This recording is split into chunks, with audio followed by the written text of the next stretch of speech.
Make sure you guys hit the subscribe button if you guys are enjoying the content that we're throwing up. And make sure you guys hit the like button if you enjoy the video. And yeah, let's begin. Okay, so we are picking back up with the conclusion of Ultron Forever. And the Ultron Forever story, again, this is the kit and caboodle, the whole end of it all, with Dr. Doom having seemingly taken over everything, right? Really kind of taken over where Ultron left off. And again, that's one of the things that we hit at in the last video, is that for Dr. Doom, this makes sense. It's what his character does. Either he outright goes out there and tries to seize power, or he's an opportunist, right? He waits until the right opportunity arises, and then he leaps on it, and then tries to seize control. But whatever the case is, in this instance, because of the fact that Ultron himself has basically been destroyed, this left a kind of vacuum there, right? Like the Ultron robot factories are still cranking away, the bio-slaves, former humans are still there. There's just nobody controlling them. And so Dr. Doom used that moment to seize control of all those systems, and now Dr. Doom runs everything. And so with that being the case, he's come to the realization that as it stands right now, Asgard is the one place whereby he's not really operating, or at least he doesn't, I mean, he has a presence there. Ultron used that as a base of operations, but at the moment, that's where the heroes are located at. That's where they kind of teleported to. And so the discussion they sort of have there is, okay, well, let's break this down and let's see,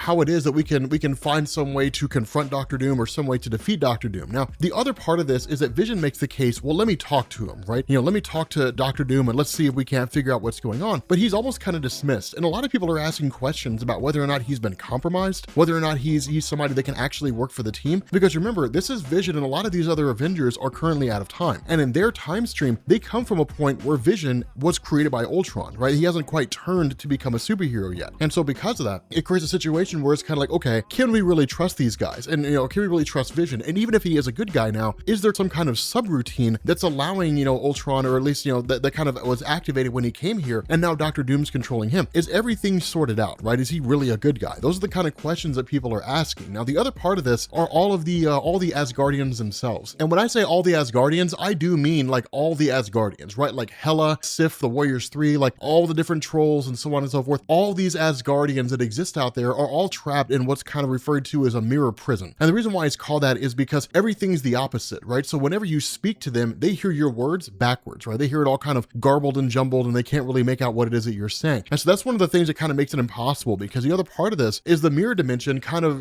begins to sort of sap them of their power and of their magic, right? So they don't really have the ability to break free, and they're just constantly just sort of wasting away until there really doesn't seem to be anything left. The problem with this is that the powers of Thor and the shield of Captain America haven't really been able to break through this thing. So there's no real conceivable means of being able to penetrate this prison of sorts until you get to James Rhodes, right? And James Rhodes kind of starts poking around and doing a little bit of investigation. Now, what this also leads to is Captain America and the rest of the Avengers showing up here and battling a whole bunch of these Doombot ships, right? Attacking these ships, basically destroying the Doombots that are contained inside and kind of calling it a day, right? And for the most part, you end up having Captain America who successfully commandeers a ship, fires on another ship, that sort of a thing. The problem here is that these are carrier vessels, right? These are vessels designed to carry a whole bunch of Doombots from one location to the next. They're really kind of battle cruisers, right? They're big, they're clunky, they're not like super lightweight and agile ships. And so because of that, they kind of move like a bus, or like a semi truck. And so at that point, it's a big clunky vessel, and it's not really doing her any good. And so as a result of that, you end up having all the Thors who throw their hammers to take out one of the ships that starts firing on Captain America's vessel. And then of course, Captain America, ends up retaliating as well, and so on. But the fight kind of goes the way you would expect it to. But the important thing, and really one of the big takeaways that comes from this, is James Rhodes. Now, an important thing to understand here is James Rhodes was never really like a poor man's Tony Stark. He was a substitute Tony Stark for a time, but James Rhodes was one of these characters where he wasn't really like the kind of genius that Tony Stark was, right? And it made sense, right? James Rhodes was not designed to be the kind of genius that Tony was. He was designed to be a different version of Iron Man, right? A different take on the character, insofar that Tony Stark was a prodigious engineer. James Rhodes was actually in a lot of ways a more honorable man, but also an exceedingly good pilot. He was a cunning pilot and a great friend. I know that because I watched him burn alive on a lava flow, and it was messed up, but like, he was a good friend. That's what friends do to friends. We chop off their limbs and let them burn alive in a lava flow.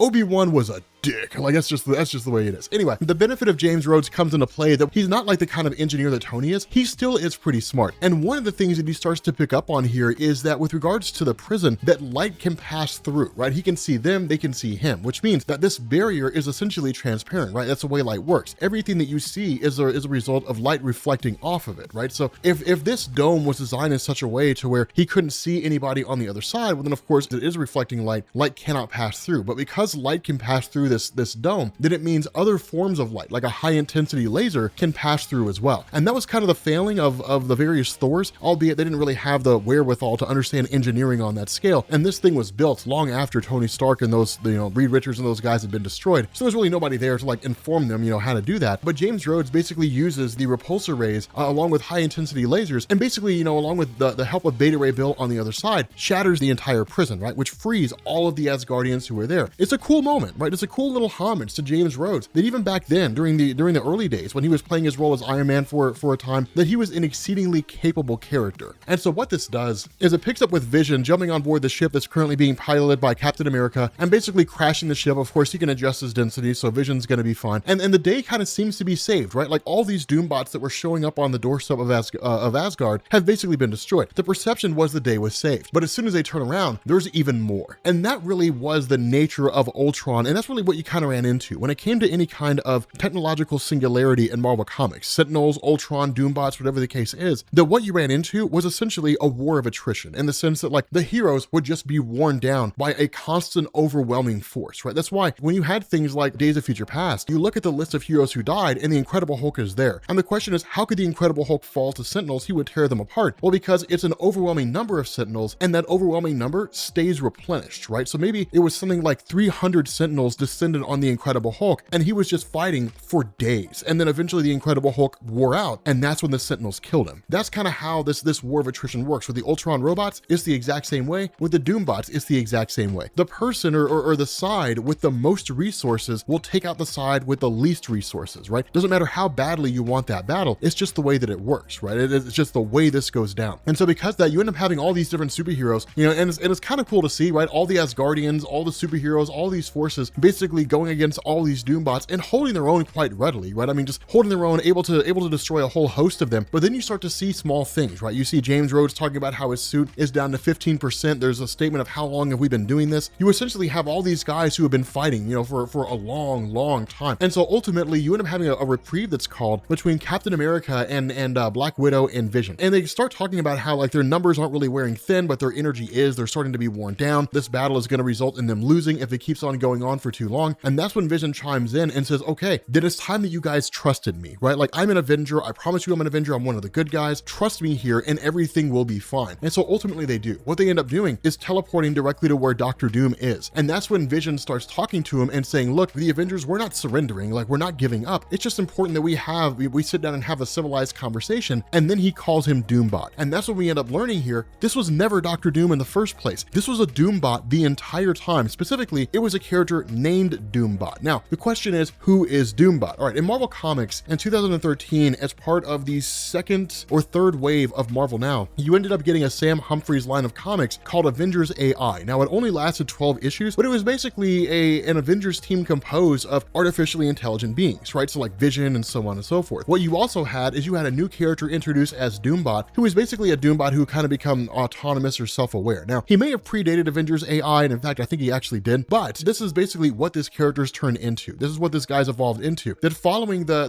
death of Doctor Doom, during the rise of Ultron and the destruction of all the superheroes, that this Doombot was the last surviving version. And so what ended up happening was a kind of protocol was enacted where Doctor Doom's idea of that he must always live basically kind of activated a subroutine that essentially turned this Doombot into Doctor Doom, right? Convinced him that he's Doctor Doom. And then you get this kind of weird exchange. Are you truly Doctor Doom? Because Doctor Doom would not take instruction from anybody like that. He would never let another dictate his actions, right? So it's like, I don't let anybody tell me what to do, even myself. Like that's kind of what Vision's communicating here, which is kind of nonsensical. Doesn't really seem to make any sense. But ultimately it kind of leads to this Doombot basically saying, okay, I am my own person, right? Like I'm my own individual. I am absent the control. Yes, I was created by Victor Von Doom, but I am not Victor Von Doom. I am my own person. And that kind of makes sense because Doombot was a hero. He seemingly just kind of lost himself in the programming that was activated following the death of the original Doctor Doom. And so what you end up getting here is kind of a stand down, where Doombot's forces end up backing down, they end up stopping, everything comes to a head, everything sort of ends. And what he does is he kind of releases all of his Doombots as well as all of humanity to kind of go forward and live their lives as they would see fit. Now, none of this really ends up mattering in the end anyway, because from what we saw in Jonathan Hickman's Avengers: The New Avengers, everybody on Earth just ends up getting turned into a giant artificial intelligence anyway. But the result here is that people, for the first time in a few hundred years, have now achieved freedom and are able to kind of go about and do their own thing. And so the ending of this story is a little bit hokey. It's one of these things where it's like, it's kind of a montage sort of situation. And it's like, no matter what happens, if anybody ever sends out the call, the Avengers will always assemble. There will always be the Avengers. And then like they're waving at us. The Avengers are waving to us. Say hi, everyone. But with that being said, guys, we're going to bring this video to an end. If you are new here to Comics Explained, make sure you hit the sub button to become part of the Rob Corps. If you guys enjoyed this video, make sure you drop a like, and I will catch you all later. Peace.